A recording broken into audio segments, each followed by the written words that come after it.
Saskia Sassen, professor at Columbia University, and I work on a series of types of events that for me are windows into larger, complex, often intractable realities. One of those spaces is the city. Not just public space, the city, the center of the city especially. I'm not an urbanist, but the city, the national state, migration flows, they're all windows, lenses into larger systemic conditions. For me, architecture at its best is a form of knowledge. It is not just putting up walls. It is incorporating all the knowledges we have.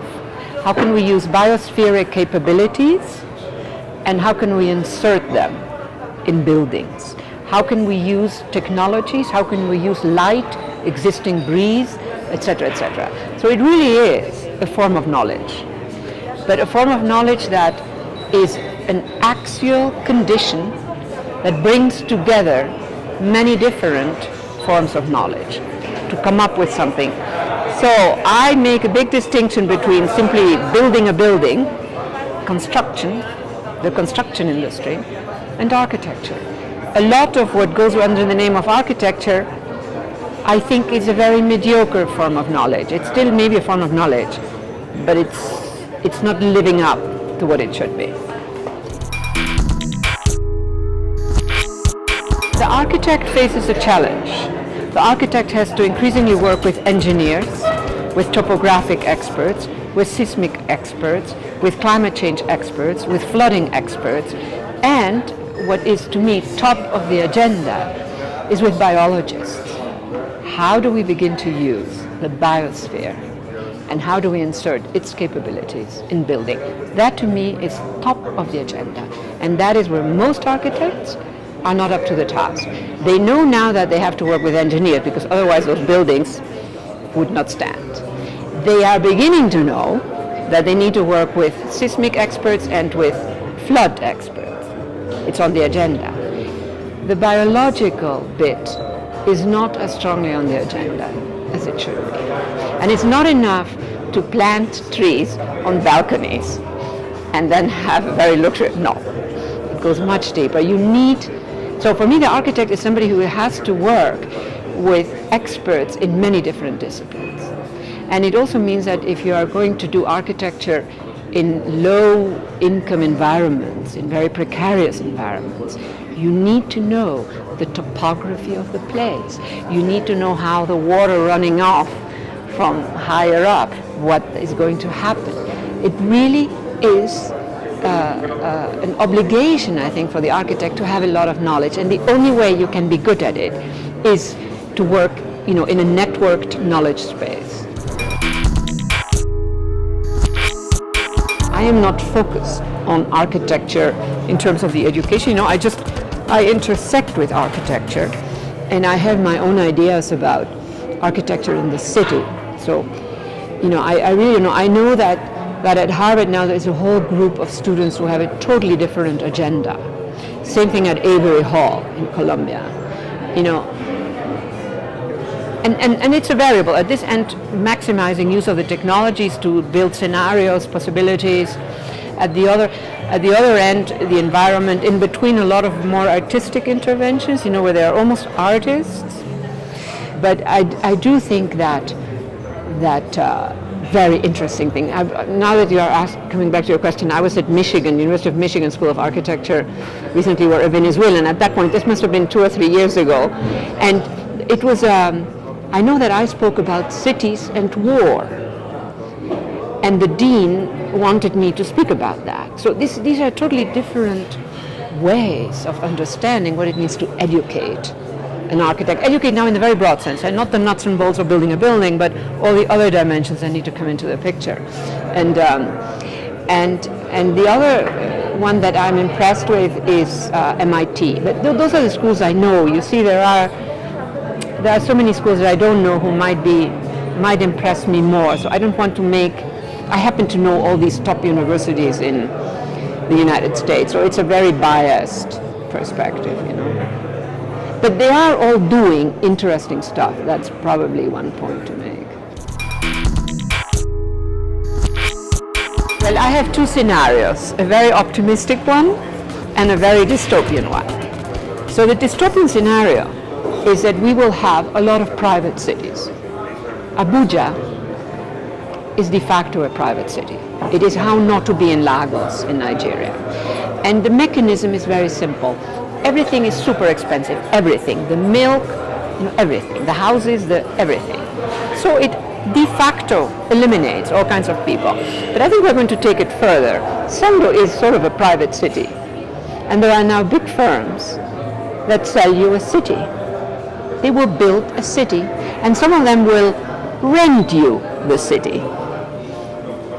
So that's the dystopian scenario. In other words, we will have vast settlements with probably many toxic conditions, where a lot of the people, more and more modest middle-class people, will be living in slums. They already are. In a country like Brazil, many people who are in the civil service of the government live in the slums.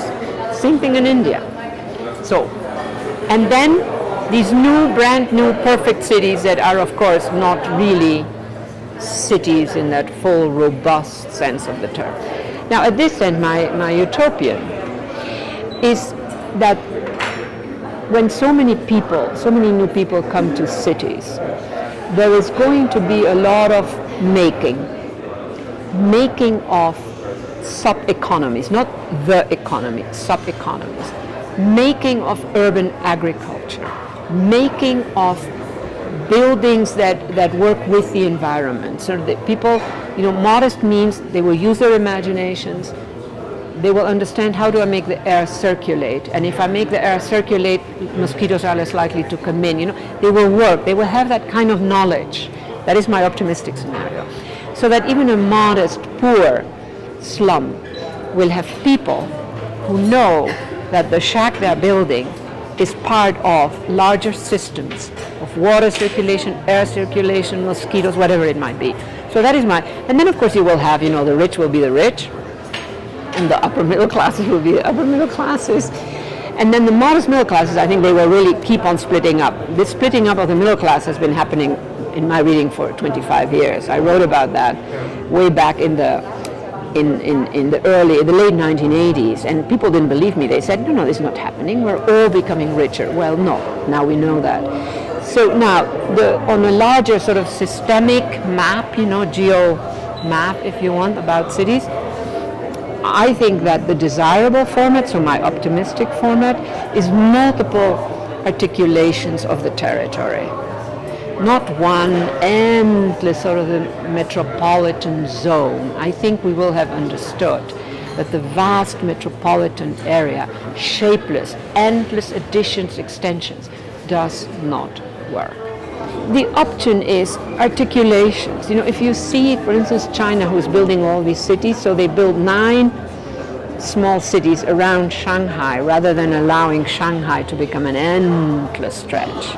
So those are sort of mechanisms. So I can, again, in my optimistic view, I see a different way of articulating the urban with territory, moving away from metropolitanization.